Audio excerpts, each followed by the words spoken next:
Have you ever felt the weight of a memory so heavy it feels like a shadow you can't outrun?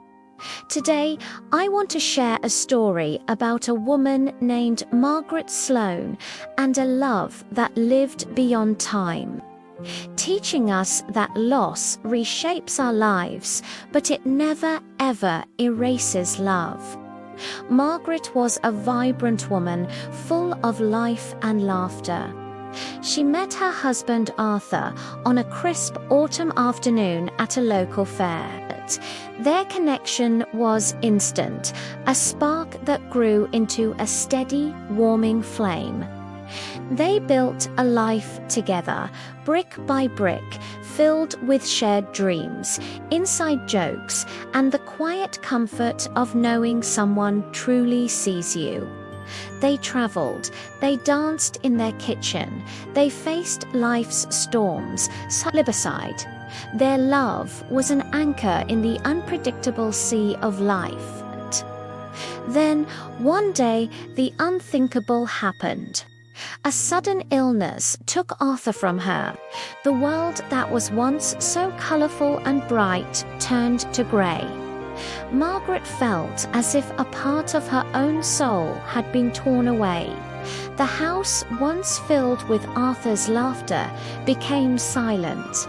His favourite armchair sat empty, a constant, painful reminder of what was gone. The grief was a physical presence, a heavy cloak she couldn't take off. Days blurred into nights, and the future felt like an endless, empty road. For a long time, Margaret felt lost. She tried to avoid the places they used to go, the songs they used to love.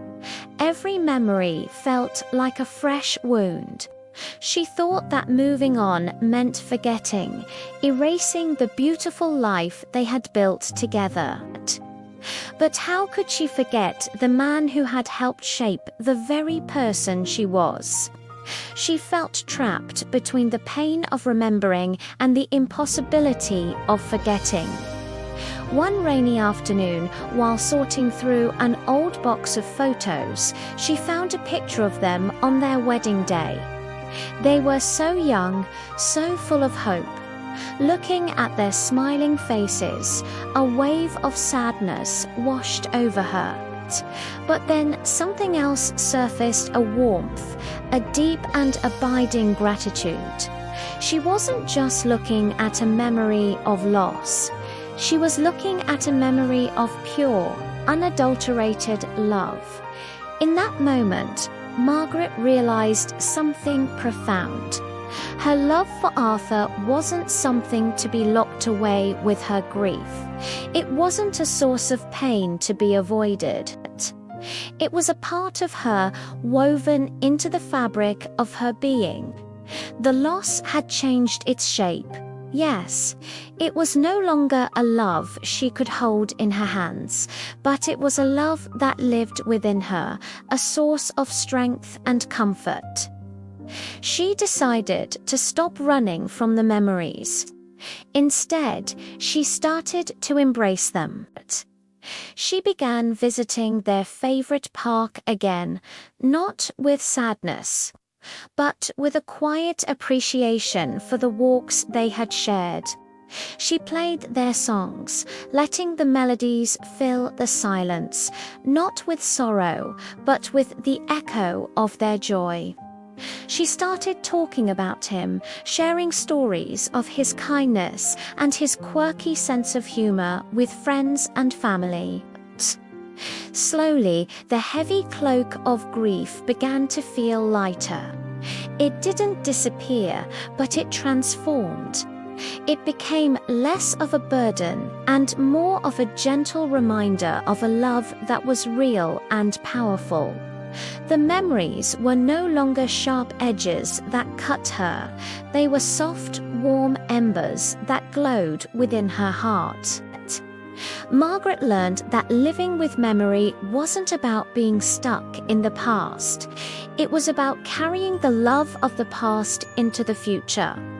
She started a small community garden in Arthur's name, a place where things could grow, a symbol of new life. She found joy again, not by replacing what she had lost, but by understanding that the love she shared with Arthur had made her strong enough to find beauty in the world again. Her life was different, reshaped by loss, but it was still full. The love was still there, just in a new form. Margaret's story teaches us a powerful lesson. When we lose someone we love, it feels like our world is broken. And in many ways it is. But love itself doesn't break. It changes. It becomes a part of our story, a guiding light that helps us navigate the darkness. Loss reshapes love, but it can never, ever erase it. It lives on in our hearts, in our stories, and in the way we choose to live our lives. So if you're navigating a loss of your own, remember Margaret. Allow yourself to feel the pain, but also allow yourself to feel the love. It's still there. Let it be your strength, your comfort, and your guide. Because the most beautiful loves are the ones that continue to shape us long after we've said goodbye. Thank you so much for watching. If this story resonated with you, please consider subscribing for more stories about life and love. Take care.